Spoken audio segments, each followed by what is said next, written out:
Та 10 жил англиас сураад өнөө хүртэл англиар ярьж чадахгүй л байна уу? Өөрөөр хэлбэл таны ажил, мөрөөдөл, карьер англи хэлгүйээс олж гаццсан уу?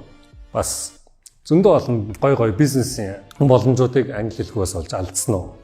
Хэрвээ та ийм асуудалтай юм бол би надад асуудлыг шийдэж өгч чадна. Яаж шийддэг вэ гэх юм бол би сургалтандаа нэгдүгээрт ангидаа 8-аас дээш хүн авдаг. Яг тэгвэл би бүх сурагч нартайгаа тулж ажилладаг. Тулж ажиллаж ижил сурагч нарын үр дүн сайн гард юм аа. Хоёрдугаарт би бүх суурийг эхнээс нь авахулаа зөв зэгцэлж өгдөг. Яг тэгвэл ихэнх хүмүүс өмнө англи сурсан. Гэхдээ суур нь хагас дутуу эсвэл буруу байдаг болохоор би эхнээс нь авахулаад бүгдийг зэгцлээд зөв болгож өгдөг. Гуравдугаарт би сурагч нараа хичээл дээр яриулдаг. Угаасаа хэлийг ярихгүй бол хинч сурдаг байхгүй. Бичлэг үзээд самбар дээр эзэн юм хуулж ичээд бүрэн эзэмсэн хүн байдгүй. Тийм учраас би сурагч нараа эхний 2-7 хоногт дүрм заагаад үлдсэн 2-3 сард өөрсдөр нь яриулдаг.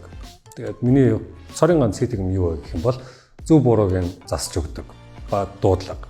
Тиймээс та 3 сарын дотор англи хэл дээр өдөр тутмын яриан дээр асуудалгүй болохыг хүсвэл та манай сургууль дээр ирээд англиар сурна уу? Нэмэлт мэдээллийг хүсвэл та дээрх текстээс олох болно. Ингээд манай сургуулийн дээр эргээд уулзцгаая. Баяр таа.